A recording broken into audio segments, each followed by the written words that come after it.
Bienvenidos a Yomu Book. En este canal les presentamos libros del mundo entero de manera sencilla y didáctica. Hoy les presentamos La importancia de hacer buenas preguntas de Takashi Saito. Muchos habrán tenido experiencia de tener enfrente a alguna persona destacada, algún profesor, y no han podido pensar ni hacer una buena pregunta. También se habrán sentido bien cuando alguien les habrá dicho ¡qué buena pregunta! Obviamente, si son periodistas, hacen entrevistas o reportajes, necesitarán sí o sí de hacer en los pocos minutos que les asignaron una excelente pregunta para sacarles al entrevistado la mejor información posible. Pero esto no solo es para gente que trabaja en estos ámbitos, sino nos sirve a cada uno de nosotros porque si sabemos hacer buenas preguntas, y no estoy exagerando, nuestra vida va a cambiar. Pero antes que nada, lo más importante para formular una buena pregunta es imprescindible tener la capacidad de escuchar lo que nos dicen. No nos adelantemos y digamos nuestra opinión al respecto. La mayoría de las veces es esencial asentir con la cabeza y escuchar lo que nos dice la otra persona. La otra persona nos seguirá hablando siempre y cuando nosotros sepamos escuchar. Es decir, hacer una buena pregunta tiene como condición el saber escuchar, que por cierto no es nada fácil porque siempre queremos hablar de nuestras cosas antes que escuchar a la otra persona. Bien, veamos lo básico. Nosotros debemos saber que en las preguntas hay diferentes niveles. Seguro ustedes habrán presenciado alguna rueda de prensa y ven que algunos hacen preguntas muy interesantes y algunos hacen cada pregunta que dicen malísima esa pregunta que hizo ese señor. Y el nivel de preguntas se puede clasificar claramente como si fueran los cinturones de karate, cinturón blanco, marrón y negro. Se puede explicar en detalle del por qué esa pregunta es buena o aquella pregunta es mala. Bien, ¿qué sería una mala pregunta? Una pregunta muy abstracta. Imaginen hacerle una pregunta a Messi después de haber ganado una Champions y preguntarle ¿qué te pareció pelear el torneo de la Champions? Una pregunta demasiado general, preguntar qué le pareció un semejante torneo. Se sabe que tuvo que jugar un montón de partidos para llegar a la final y hacer una pregunta como ¿qué te pareció el torneo? O preguntarle ¿qué es el fútbol para vos, Messi? ¿En un minuto quiere que le responda esta pregunta? Estas preguntas como ¿qué te pareció? ¿Qué es el amor? ¿La felicidad? ¿Qué tal últimamente? Son preguntas muy abstractas e incomodan a los que responden. Otra mala es hacer una pregunta muy personal del entrevistador. A mí me encanta comer caramelos de menta cuando estoy nervioso, estoy ansioso y los llevo siempre conmigo. ¿A usted le gustan los caramelos de menta? Primero, a nadie le interesa si le gusta el caramelo de lo que sea y después gastaste un minuto explicando sobre tu pasión sobre los caramelos de menta, quitándole un valioso tiempo de la rueda de prensa. Otro mal ejemplo es después de hacerle la pregunta y recibir la respuesta, querer dar su opinión enseguida. ¿Qué piensa sobre esto? Yo creo que tal cosa y tal. Y enseguida, bueno, a mí me parece que conocemos a muchos que hacen esto. Bien, sabiendo ahora que existen malas preguntas, el autor recomienda tener el hábito de enfocarnos en las preguntas más que en las respuestas. ¿Qué quiere decir con esto? Generalmente en una entrevista, por ejemplo, a un actor famoso, nos enfocamos siempre a las palabras del actor o en una reunión de la empresa, las cosas que dice el jefe. Es cierto que el foco debe estar en las palabras de los protagonistas, pero siempre hay una pregunta que permite que esa persona comience a hablar con naturalidad y pasión. Y cuando nos enfocamos a las preguntas, podemos mejorar y aprender más sobre cómo preguntar. Además, podemos evaluar las preguntas hechas por los demás, si fue una pregunta para un 10 o para un 5. Algunos pensarán que esta habilidad les sirve para los que trabajan haciendo preguntas, pero esto no es cierto. El autor afirma que saber hacer buenas preguntas es imprescindible para el crecimiento personal, porque cuando hablan con personas que estén en el mismo nivel o más bajo que ustedes, no hay demasiado crecimiento. Existe mayor crecimiento y aprendizaje cuando hablan con personas que son más capaces o más exitosas que ustedes. Ahora, para poder hablar con gente más capaz que ustedes, dependerá de si tienen o no la habilidad de formular buenas preguntas.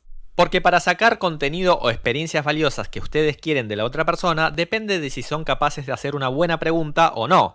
Si no saben hacer una buena pregunta, no esperen del sabio una buena información, porque ellos se adaptan al nivel de con quien hablan.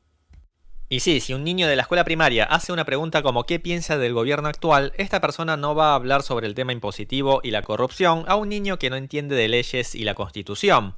Seguramente le responderá, mira, la política es muy importante para una nación y es fundamental que todos vayan a votar.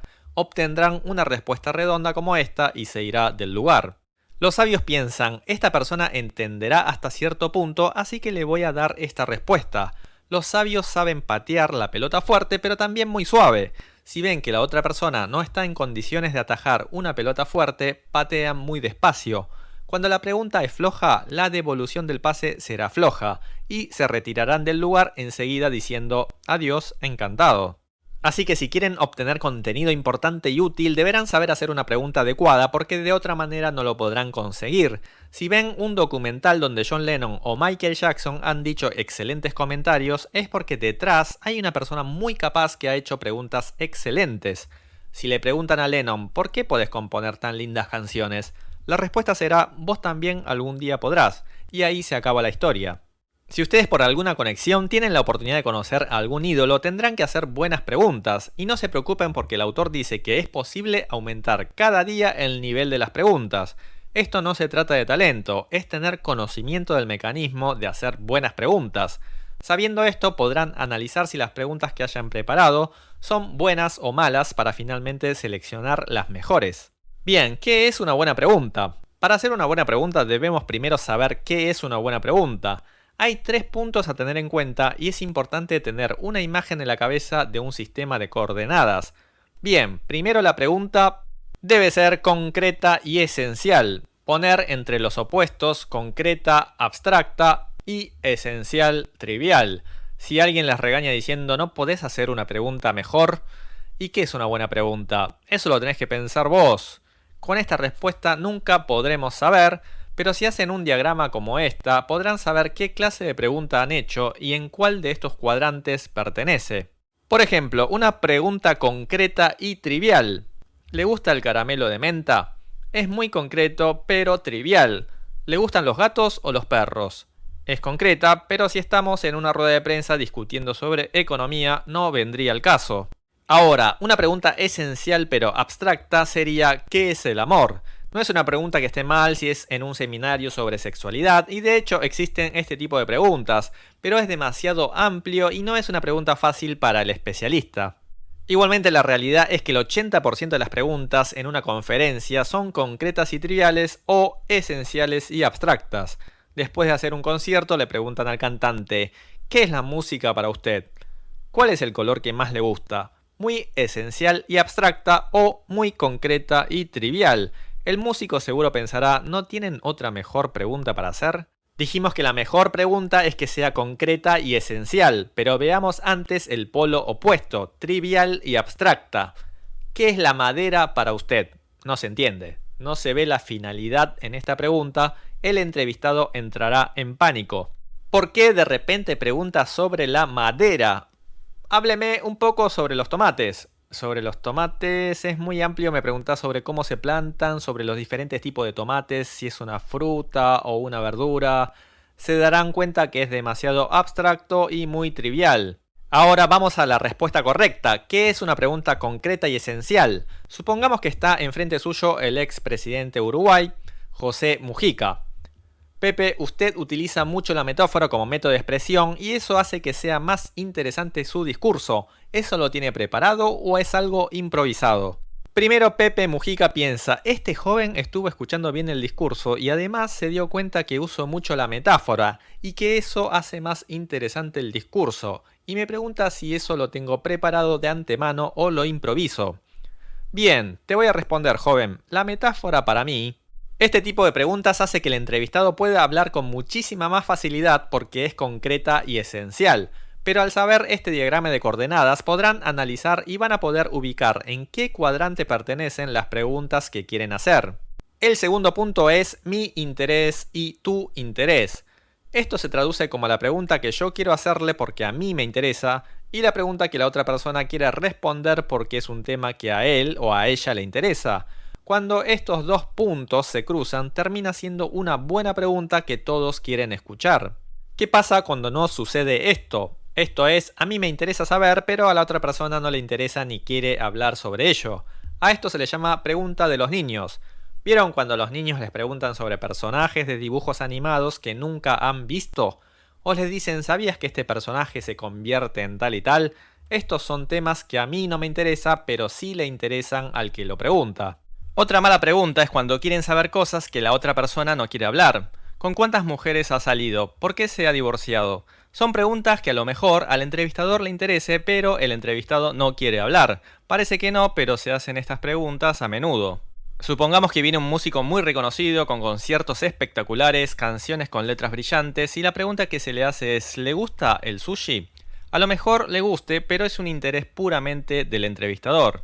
Por el contrario, hay preguntas que el entrevistado tiene mucho interés, pero el entrevistador no tanto. A veces este tipo de preguntas es necesario, pero se hace muy técnico y a la mayoría de la audiencia no le interesa. Por ejemplo, ante la pregunta de la guitarra que está usando, el guitarrista empieza a hablar sobre las clavijas, el doble mástil y que la primera cuerda está afinada en mi bemol. Quizás es un tema que al guitarrista le fascina y quiere hablar horas, pero ni el que hace la pregunta ni los espectadores están tan interesados. Entonces, para hacer una buena pregunta debemos imaginar temas que el entrevistado pueda tener interés y de ahí seleccionar preguntas que a nosotros también nos interese. El tercer punto es que esté relacionada con experiencias pasadas y el contexto actual. Esto tiene que ver con las experiencias del entrevistado. Esa pregunta que pensás hacerle, ¿están basadas en sus experiencias pasadas? No hacer preguntas que no tengan que ver con la especialidad del entrevistado. Preguntarle a Messi, ¿qué opinas sobre el clima de Madagascar? No sé, nunca estuve. Si fueras un integrante de los Beatles, ¿qué tocarías? No sé, no toco ningún instrumento. Entonces hay que preguntar cosas que la otra persona haya tenido experiencias, pero también tienen que estar adaptadas al contexto actual. Es decir, ¿es para preguntar en este momento? Por lo tanto, que la pregunta esté adecuada por las experiencias que él tuvo y que sea justo y oportuno para este momento. Por ejemplo, si tenemos la oportunidad de entrevistar a Elon Musk, sabemos que usted está siempre 2 pasos adelante con lo que pasa en el mundo. ¿En cuánto tiempo cree que el avance del 5G y los coches eléctricos Tesla se pondrán en funcionamiento de manera masiva en la mayoría de los países? Esta sería una pregunta que sabemos que él está involucrado ya que es el CEO de Tesla y también es para preguntar en este momento ya que la infraestructura del 5G está avanzando. Preguntar por qué dejó PayPal, la empresa que fundó con otros socios, no es para hacerla en este momento. Bien, si tienen los 3 puntos que nombramos en la cabeza, seguramente van a poder formular muy buenas preguntas. Lo primero que deben hacer es anotar las preguntas y luego empezar a filtrar basándose en los 3 puntos que ya hablamos. Esta pregunta es concreta y esencial, además me interesa a mí y a la otra persona también, y se basa en sus experiencias pasadas que se relaciona con el contexto actual. Si hacen esta pregunta, la gente se pondrá de pie para aplaudirlo, ya que el 90% pregunta qué es el amor o si le gustan los caramelos de menta. Sabiendo esto, les explico las técnicas para formular una buena pregunta. Lo primero que deben hacer es acercarse a los sentimientos de la otra persona. Con más detalles, es acercarse a lo que a él le gusta, a lo que él sufrió y cómo ha cambiado. Lo que a él le gusta. Bueno, esto es muy fácil de entender. Si van a hacerle una pregunta, deben enfocarse a lo que la otra persona le fascina. Por ejemplo, si saben que a Zinedine Zidane le gustaba el anime de Supercampeones cuando era pequeño, preguntar y hablar sobre ese tema. Y cuando se habla de algo que a la otra persona le gusta, seguro esa entrevista será un éxito. Yo he visto una entrevista que le hicieron al ex boxeador Mike Tyson y le preguntaron después de muchos años sobre cuando estuvo preso por violar a una mujer. Se enojó tanto que se fue del programa. Obviamente estas cosas traen rating, pero no es a lo que apuntamos. Es importante que el que responde lo haga con gusto. Y además, cuando aparecen puntos en común entre el que pregunta y el que responde, se genera un momento mágico. El otro concepto es acercarse al sufrimiento de la otra persona. El libro relata una entrevista a un crítico de cine muy reconocido y la entrevistadora le dice: sé que has visto más de 800 películas y me imagino que no todas son entretenidas. Debe de ser muy duro ver películas y no estar entusiasmado. Y el crítico de cine le contesta: sí, la verdad que muchas veces es duro si uno ve películas por obligación. Yo lo que hago siempre es buscar 1 o 2 cosas buenas de la película. Por ejemplo, la otra vez he visto una película muy aburrida, pero me fijé en una escena que el inodoro estaba impecable y me gustó mucho esa escena. Al haberse acercado al sufrimiento de esta persona de tener que ver cientos de películas por más que sean muy malas, se pudo obtener una respuesta cómica de este crítico de cine. Si ustedes dicen: así que ha visto más de 800 películas, ¡qué bien! Y le van a contestar: sí, gracias. Y se termina ahí. Lo importante es acercarse al sufrimiento que siente la otra persona. Y si es Messi, por ejemplo, le pueden decir: me imagino que cuando eras todavía adolescente y estuviste solo en Barcelona, habrás extrañado mucho a tus padres. Y seguramente Messi hablará de miles de cosas que habrá sentido en ese momento. Y lo interesante de este punto es que todos los que han llegado a tener éxito en algún momento han tenido momentos muy difíciles en la vida, así que esta técnica no falla. Y luego de que haya abierto el corazón, es fundamental preguntar cosas puramente de la especialidad del entrevistado. Si es músico, preguntar sobre música; si es jugador de fútbol, preguntar sobre fútbol. Y no irse por las ramas, porque lo valioso es sacarle el jugo en lo que la persona se destaca. El otro concepto a tener en cuenta es enfocarse en cómo ha cambiado esta persona. Por ejemplo, si tienen a Elon Musk enfrente, primero confirmar que el Elon Musk del 2002 y el Elon Musk de ahora no es el mismo. Entonces hay que preguntar qué sintió en el punto de inflexión para llegar a ser el Elon de ahora. ¿Qué pasó que cambiara de esta manera? Elon, en el 2002 vendiste PayPal y con los 180 millones de dólares que ganaste, fundaste SpaceX, Tesla y SolarCity. ¿Qué fue lo que pasó por tu cabeza en ese momento para centrarte en hacer coches eléctricos y cohetes espaciales? ¿Cómo fue que decidiste hacer este gran cambio? Elon Musk hablará sobre su pasión por el espacio, su visión hacia el futuro y muchas cosas más. Cuando estos exitosos tienen un cambio fuerte es porque han superado una barrera muy grande y es ahí donde se tienen que enfocar. Pero para esto es más que fundamental saber su pasado y su presente.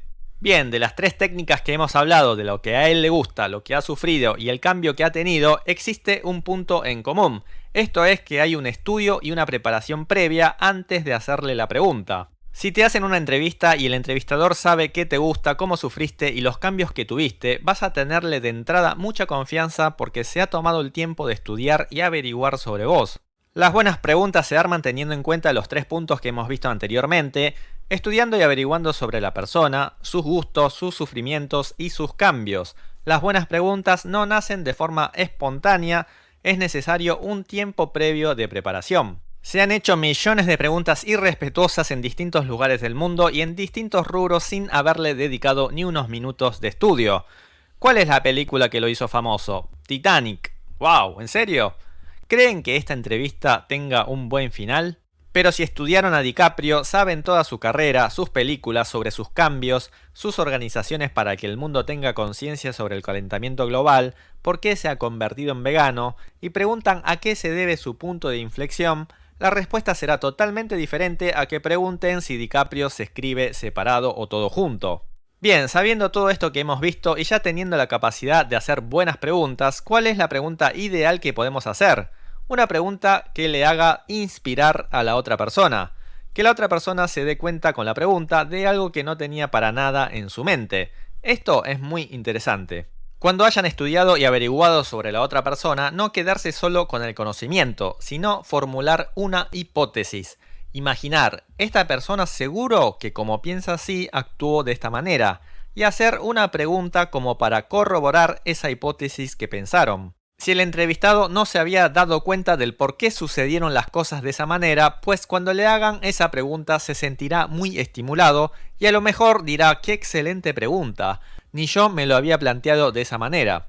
Si yo, por ejemplo, me hago una hipótesis de que Elon Musk empieza a innovar justo después de grandes fracasos o de que algún amigo lo haya traicionado, le puedo preguntar: ¿es posible que su energía para innovar o atreverse a proyectos nuevos nazcan de alguna tragedia que le haya pasado en su vida? Y si esta hipótesis está acertada, seguramente lo estimulará muchísimo a Elon Musk y hasta podrá conocerse mejor. Los grandes entrevistadores hacen preguntas que parecen al azar, pero ellos tienen un tema ya definido. Como estudian muy bien sobre el entrevistado, formulan hipótesis en cada pregunta y van armando una historia basada en el tema que han decidido. Y el que está escuchando la entrevista va viendo cada pregunta y respuesta como punto, y esos puntos se van uniendo hasta formar una línea, y al final de la entrevista se entiende perfectamente de qué va la historia, como si estuviese viendo una película. Esta es la pregunta ideal que se debe hacer, preguntas que hagan inspirar al entrevistado. Las estrellas hacen un montón de entrevistas, hasta 5 o 6 entrevistas en el día, y ya las respuestas son casi automáticas. Esta vez ha grabado un nuevo álbum. ¿Por qué has puesto este nombre al disco? ¿Por qué es tal y tal? ¿Y cuáles son las canciones que recomienda? Este y este. Un mensaje para los oyentes, por favor. Saludos a todos los oyentes, bla bla bla. Y esto se repite en todas las demás entrevistas. Pero esto es lo que debemos evitar. Tenemos que tener un tema, formular una hipótesis y hacer una pregunta que inspire al entrevistado. ¿Y qué pasa cuando esto llega al punto máximo? Nacen las eminencias. ¿A qué nos referimos con esto? Por ejemplo, Confucio es un pensador y filósofo chino muy famoso que ha dejado numerosas frases célebres, pero estas frases nacen de las preguntas que les hicieron los discípulos. Las eminencias no escriben sus libros, los discípulos son los que se encargan de escribir sobre él. Las Anacletas de Confucio se trata de respuestas de Confucio contestando las preguntas de sus discípulos. Es decir, había muchos discípulos talentosos que le sacaban muy buena respuesta de su maestro. Y el personaje máximo es Jesucristo, donde sus discípulos escribían fielmente sobre sus dichos y acciones. En la novela Los hermanos de Karamazov de Dostoyevsky se aprecia con claridad la grandeza de Jesús en el duelo entre él y el diablo. El diablo le hace estas tres preguntas. Dicen que eres hijo de Dios, entonces convierte estas piedras en pan. También le dice, salta de ese acantilado, no te vas a morir si eres hijo de Dios. Y la última fue, si me adoras a mí, te prometo la gloria y lo que desees tener. Y ante la primera de que convierta la piedra en pan, Jesús responde, no solo del pan vive el hombre. Esta frase es muy conocida en el cristianismo. La segunda pregunta de saltar del acantilado que Dios lo va a salvar, le responde, no debes poner a prueba a Jehová tu Dios. Y la última, si me adoras a mí, te prometo la gloria, Jesús responde, solo a Dios Padre se debe adorar. Resulta que en estas tres frases se resume y se refleja la base de la religión cristiana. No solo del pan vive el hombre, dice que el hombre no solo necesita de lo material, sino también de lo espiritual, y es a eso a lo que se debe dar importancia. No debes poner a prueba a Jehová tu Dios significa que no se trata de dudar y poner a prueba, sino creer y tener fe en Dios. Y por último, adórame y te doy todo lo que desees. Dice no, los cristianos solo creemos en Dios y nadie más. Estos tres conceptos son la base del cristianismo y Jesús fue increíble en decir estas frases, pero Dostoyevsky dice poder sacar estas frases concretas en una sola oportunidad es obra de un ser endemoniado, jamás podría haber hecho un ser humano. Dostoyevsky escribía y analizaba profundamente las preguntas, conversaciones y debates que se producían entre los seres humanos. Pensaba siempre qué preguntas se deben hacer para que la otra persona responda palabras atractivas. Y él mismo reconocía, yo nunca podría escribir un libro tan magnífico como la Biblia. Como dijimos, a veces una excelente pregunta hace que nazca una eminencia, una gran historia. Por eso la importancia de saber formular una buena pregunta es importantísimo. El día que llegue esa persona que ustedes tanto admiran, si no saben hacer una buena pregunta, nada van a hacer de ese encuentro tan esperado. Muy bien, ¿qué les ha parecido? Espero no hayan entendido la importancia de saber hacer buenas preguntas. Esto no solo sirve para los que hacen entrevistas, estas técnicas de conocer los gustos, el sufrimiento y los cambios de la otra persona les será de utilidad para tener un vínculo más fuerte con las personas que quieren. Si les gustó o les sirvió, estaremos muy agradecidos si se suscriben a nuestro canal de Yomu Book y nos dejan algún comentario. Hasta la próxima.